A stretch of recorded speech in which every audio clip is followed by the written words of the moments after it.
ಯಾಗ ಸಾಯಬೇಕು, ಯಾಗ ಇರಬೇಕು. ನಮ್ಮಲ್ಲಿ 100 ವರ್ಷ ಆದರೂ 200 ವರ್ಷ ಕಥೆಗಳು ಹೇಳ್ತಾರೆ. ಅತಿರಥ ದಶರಥ ಮಹಾರುಷ 600 ವರ್ಷ ಇದ್ರು ಅವರು ಅಂತಾರೆ, 1000 ವರ್ಷ ಇದ್ರು ಅಂತಾರೆ ಅಧಿಕ್ಷರನೆಲ್ಲ. ಆದರೆ ನಮಗೆ ಇವತ್ತು 40-50 ವರ್ಷಕ್ಕೆ ಆಗ್ತಾ ಇಲ್ಲ. ಯಾತಕ್ಕೆ ಆಗ್ತಾ ಇಲ್ಲ ಅಂದರೆ ಈ ಪ್ರಕೃತಿಯ ಗುಟ್ಟನ್ನು ನಾವು ಭೇದಿಸ್ತಾ ಇಲ್ಲ. ಪ್ರಕೃತಿಯಿಂದ ಬರುವಂಥ ಗಿಡಗಳು ಪಡ್ಕೊಳ್ತಾ ಇಲ್ಲ.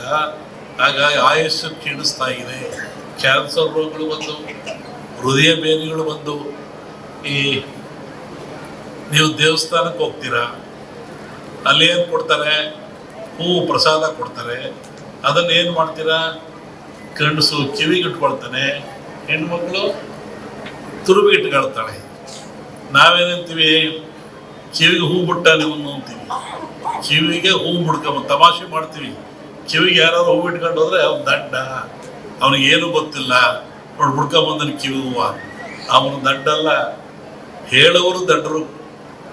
ಆ ಹೂವಿನಲ್ಲಿ ಗಿಡ ಹೂವಿನ ಸಂಬಂಧದಲ್ಲಿ ಹೂವನ್ನು ಕಿತ್ತರೆ ಒಂದು ರೀತಿಯಾದ ದ್ರವ ಬರ್ತದೆ, ರಸ ಬರ್ತದೆ. ಆ ರಸವನ್ನು ನೀವು ಕಿವಿಯಲ್ಲಿ ಇಟ್ಕೊಂಡ್ರೆ ಆ ರಸ ಏನಾಗ್ತದೆ? ಔಷಧಿ ಆಗ್ತದೆ. ಕಿವಿಯ ಶಬ್ದಗಳನ್ನು ಇಂಪ್ರೂವ್ ಮಾಡ್ತದೆ. ಅದು ನರಗಳಿಗೆ ಕೊಡ್ತದೆ, ಕಣ್ಣುಗಳಿಗೆ ಕೊಡ್ತದೆ. ಕಿವಿಗೆ ಹೂ ಬಿಡೋದು ದೊಡ್ಡ ಲಕ್ಷಣ ಅಲ್ಲ. ನಮ್ಮ ಸನಾತನ ಪದ್ಧತಿಯಿಂದ ಬಂದದೆ.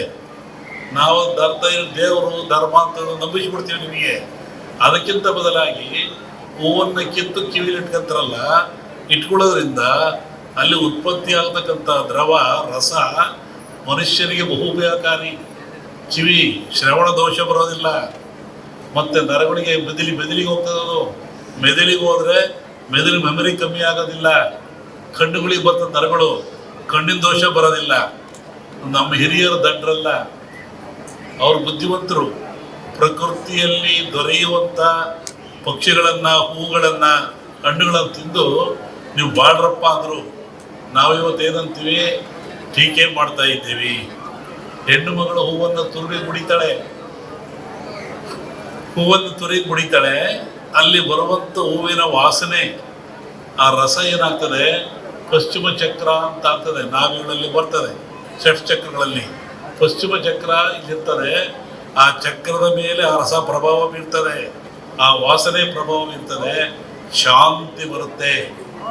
ಹಾಗೆಯೇ ಜೀವನದಲ್ಲಿ ನರನಾಡುಗಳು ಶುಭ್ರವಾಗ್ತವೆ, ಎಲ್ಲ ರೋಗಗಳು ದೂರವಾಗ್ತವೆ. ಇಲ್ಲಿಂದಲೇ ಮೆದುಳಿಗೆ ಬರೋದು, ಮೆದುಳಿಂದಲೇ ಕೆಳಗೆ ರಕ್ತ ಹೋಗೋದು. ಆ ರಕ್ತ ಚಲನೆ ಇಲ್ಲಿ ಹೂವನ್ನು ಮುಡಿದಾಗ ಪ್ರಭಾವವನ್ನು ಕೊಡ್ತವೆ. ಅದಕ್ಕೆ ಹೆಣ್ಣು ಮಕ್ಕಳು ಹೂವನ್ನು ಮುಡಿಬೇಕು. ಇವತ್ತು ಹೂ ಮುಡಿಯೋರೇ ಇಲ್ಲ. ಹೂ ಮುಡಿಯೋದು ಫ್ಯಾಷನ್ ಅಂತ ಕಾಲ ಬಂದಿದೆ. ಹಾಗಾಗಿ ನಮ್ಮ ಹಿರಿಯರ ಕಲ್ಪನೆ, ಚಿಂತನೆ ಮನುಕುಲಕ್ಕೆ ಉದ್ಧಾರವಾಗ್ತಕ್ಕಂಥದ್ದೇ ಹೊರತು ಕೆಟ್ಟದಾಗ್ತಕ್ಕಂಥದ್ದಲ್ಲ. ಅವೆಲ್ಲ ದೂರ ಆಗ್ತಾ ಇದೆ.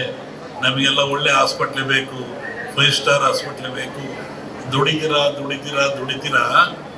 ಭಾಳ ದುಡಿತೀರಾ, ಗಳಿಸ್ತೀರಾ, ಕೊನೆಗೆ ಎಲ್ಲಿ ಕೊಡ್ತೀರಾ? ಡಾಕ್ಟ್ರಿಗೆ ಕೊಡ್ತೀರಾ. ದುಡಿದ್ಯಾತ್ಗೆ ಹಗಲು ರಾತ್ರಿ ದುಡಿದ್ರಿ, ಭಾಳಷ್ಟು ದುಡಿದ್ರಿ, ಸಂಪಾದನೆ ಮಾಡಿರಿ, ಆಮೇಲೆ ಕೊನೆಗೆ ಡಾಕ್ಟ್ರಿಗೆ ಕಟ್ತೀರಾ. ಅದಕ್ಕೆ ದುಡಿಮೆಯನ್ನು ಯಾಕೆ ದುಡಿಬೇಕು, ಯಾಕೆ ಬದುಕಬೇಕು? ಈ ಪ್ರಕೃತಿ ಕೊಡ್ತಕ್ಕಂಥ ಗಿಡ ಮೂಲಿಕೆಗಳು ಉಪಯೋಗ ಮಾಡಿ ದೀರ್ಘಾಯುಷ್ಯವಾಗಿರಬೇಕು. ಇದು ಬಹಳ ಮುಖ್ಯವಾಗಿರ್ತಕ್ಕಂಥದ್ದು. ಅಶ್ವತ್ಥ ಮರ ಅಂತಾರೆ, ಅರಳಿ ಮರ ಸೊತ್ತು ಅಂತಾರೆ. ದೇವರು ಅಂತೀವಿ ನಾವು. ಯಾಕೆ? ನೀವು ನಂಬಲಿ ಅಂತ. ದೇವ್ರು ಇದಪ್ಪ, ಅದು ಸುತ್ತರಿ, ಮಕ್ಕಳಿಂದರಿ ಮಕ್ಕಳಾಗ್ತವೆ, ತಲೆ ಕೆಟ್ಟರಿ ಒಳ್ಳೇದಾಗ್ತದೆ, ಅಲ್ಲೇ ಕೂತ್ಕೊಂಡ್ರೆ ನಾಗನ ಕಟ್ಟೆ ಇದೆ. ಅದು ಒಂದು ಚಿಂತನೆ. ಆದರೆ ಅಶ್ವತ್ಥ ಮರ ಯಾಕೆ? ಅದು ದಿನದ 24 ಗಂಟೆಯಲ್ಲಿಯೂ ಸಹಿತ ಆಮ್ಲಜನಕವನ್ನು ಕೊಡ್ತದೆ. ಪಂಚತಾರ ವೃಕ್ಷಗಳು ಅಂತ. ಈ ಪಂಚತಾರ ವೃಕ್ಷಗಳು ದಿನದ 24 ಗಂಟೆಯಲ್ಲಿ ಆಮ್ಲಜನಕವನ್ನು ಕೊಡ್ತವೆ. ಯಾವುವು? ಅಶ್ವತ್ಥ, ಆಲ, ಬೇವು, ಬಿಲ್ಲುಪತ್ರೆ, ಅಶೋಕ ಟ್ರೀ ಅಂತಿರ್ತಾನವಲ್ಲ, ರಸ್ತೆಯಲ್ಲಿ ಹಾಕಿದ್ದಾರೆ ಉದ್ದಕ್ಕೆ. ರಾಜರು ಹಾಕ್ತಾ ಇದ್ರು. ಈಗೆಲ್ಲ ಕಡಿಸ್ತಾ ಇದ್ವಿ ನಾವು ಸಾಲ ಮರಗಳು ಅಂತ. ನಾವು ಚರಿತ್ರೆ ಹೋದರೆ ಅಶೋಕ ಚಕ್ರವರ್ತಿ ಸಾಲ ಮರವನ್ನು ನಡೆಸಿದ. ಯಾತಕ್ಕೆ ನಡೆಸಿದ? ಅವ ಬಸ್ ಇರಲಿಲ್ಲ, ಕಾರ್ ಇರಲಿಲ್ಲ, ಗಾಡಿ ಇರಲಿಲ್ಲ, ನಡ್ಕೊಂಡು ಹೋಗ್ತಾ ಇರೋ ನೆಳ್ಳಾಗಲಿ ಅಂತ. ನೆಳ್ಳಾಗೋದು ಒಂದು, ಅಲ್ಲಿ ಬರುವಂಥ ಗಾಳಿ ಕಾಲ 24 ಗಂಟೆಯಲ್ಲೂ ಆಕ್ಸಿಜನ್ ಕೊಡ್ತದೆ. ಅದು ಬಹಳ ಗುಟ್ಟದು. ಸಾಯವಿದ್ಯಾರು ಹೇಳ್ಕೊಡ್ತಾರ? ಯಾರು ಹೇಳ್ಕೊಡಲ್ಲ. ಯಾಕೆ ಸಾಯಬೇಕು, ಯಾಕೆ ಇರಬೇಕು. ನಮ್ಮಲ್ಲಿ 100 ವರ್ಷ ಆದರೂ 200 ವರ್ಷ ಕಥೆಗಳು ಹೇಳ್ತಾರೆ. ಅತಿರಥ, ದಶರಥ, ಮಹಾರುಷ 600 ವರ್ಷ ಇದ್ರು ಅವರು ಅಂತಾರೆ, 1000 ವರ್ಷ ಇದ್ರು ಅಂತಾರೆ ಹರಿಶ್ಚಂದ್ರಲ್ಲ. ಆದರೆ ನಮಗೆ ಇವತ್ತು 40-50 ವರ್ಷಕ್ಕೆ ಆಗ್ತಾ ಇಲ್ಲ. ಯಾತಕ್ಕೆ ಆಗ್ತಾ ಇಲ್ಲ ಅಂದರೆ ಈ ಪ್ರಕೃತಿಯ ಗುಟ್ಟನ್ನು ನಾವು ಭೇದಿಸ್ತಾ ಇಲ್ಲ. ಪ್ರಕೃತಿಯಿಂದ ಬರುವಂಥ ಗಿಡಗಳು ಪಡ್ಕೊಳ್ತಾ ಇಲ್ಲ. ಹಾಗಾಗಿ ಆಯುಷ್ಯ ಕ್ಷೀಣಿಸ್ತಾ ಇದೆ. ಕ್ಯಾನ್ಸರ್ ರೋಗಗಳು ಬಂದು, ಹೃದಯ ಬೇನೆಗಳು ಬಂದು. ಈ ನೀವು ದೇವಸ್ಥಾನಕ್ಕೆ ಹೋಗ್ತೀರಾ, ಅಲ್ಲಿ ಏನು ಕೊಡ್ತಾರೆ? ಹೂವು ಪ್ರಸಾದ ಕೊಡ್ತಾರೆ. ಅದನ್ನು ಏನು ಮಾಡ್ತೀರಾ? ಗಂಡಸು ಕಿವಿಗೆ ಇಟ್ಕೊಳ್ತಾನೆ, ಹೆಣ್ಮಕ್ಳು ತುರುಬಿಗೆ ಇಟ್ಕೊಳ್ತಾಳೆ. ನಾವೇನಂತೀವಿ? ಕಿವಿಗೆ ಹೂ ಬಿಟ್ಟ ನೀವು ಅಂತೀವಿ. ಕಿವಿಗೆ ಹೂ ಬಿಡ್ಕೊಂಬ ತಮಾಷೆ ಮಾಡ್ತೀವಿ. ಕಿವಿಗೆ ಯಾರು ಹೂ ಇಟ್ಕೊಂಡು ಹೋದ್ರೆ ಅವ್ನು ದಡ್ಡ, ಅವನಿಗೇನು ಗೊತ್ತಿಲ್ಲ, ನೋಡಿ ಬಿಡ್ಕೊಂಬಂದನು ಕಿವಿ ಹೂವು. ಅವನು ದಡ್ಡಲ್ಲ, ಹೇಳೋರು ದಡ್ಡರು. ಆ ಹೂವಿನಲ್ಲಿ, ಗಿಡ ಹೂವಿನ ಸಂಬಂಧದಲ್ಲಿ ಹೂವನ್ನು ಕಿತ್ತರೆ ಒಂದು ರೀತಿಯಾದ ದ್ರವ ಬರ್ತದೆ, ರಸ ಬರ್ತದೆ. ಆ ರಸವನ್ನು ನೀವು ಕಿವಿಯಲ್ಲಿ ಇಟ್ಕೊಂಡ್ರೆ ಆ ರಸ ಏನಾಗ್ತದೆ? ಔಷಧಿ ಆಗ್ತದೆ. ಕಿವಿಯ ಶಬ್ದಗಳನ್ನು ಇಂಪ್ರೂವ್ ಮಾಡ್ತದೆ. ಅದು ನರಗಳಿಗೆ ಕೊಡ್ತದೆ, ಕಣ್ಣುಗಳಿಗೆ ಕೊಡ್ತದೆ. ಕಿವಿಗೆ ಕೂಡ ದೊಡ್ಡ ಲಕ್ಷಣ ಅಲ್ಲ, ನಮ್ಮ ಸನಾತನ ಪದ್ಧತಿಯಿಂದ ಬಂದದೆ. ನಾವು ದೇವರು ಧರ್ಮ ಅಂತ ನಂಬಿಸ್ಬಿಡ್ತೀವಿ ನಿಮಗೆ. ಅದಕ್ಕಿಂತ ಬದಲಾಗಿ ಹೂವನ್ನು ಕಿತ್ತು ಕಿವಿಲಿ ಇಟ್ಕೊಂತಾರಲ್ಲ, ಇಟ್ಕೊಳ್ಳೋದ್ರಿಂದ ಅಲ್ಲಿ ಉತ್ಪತ್ತಿ ಆಗತಕ್ಕಂಥ ದ್ರವ, ರಸ ಮನುಷ್ಯನಿಗೆ ಬಹುಪಯೋಗಕಾರಿ. ಕಿವಿ ಶ್ರವಣ ದೋಷ ಬರೋದಿಲ್ಲ. ಮತ್ತು ನರಗಳಿಗೆ ಮೆದುಳಿಗೆ ಹೋಗ್ತದದು. ಮೆದುಳಿಗೆ ಹೋದರೆ ಮೆದುಳು ಮೆಮರಿ ಕಮ್ಮಿ ಆಗೋದಿಲ್ಲ. ಕಣ್ಣುಗಳಿಗೆ ಬರ್ತದ ನರಗಳು, ಕಣ್ಣಿನ ದೋಷ ಬರೋದಿಲ್ಲ.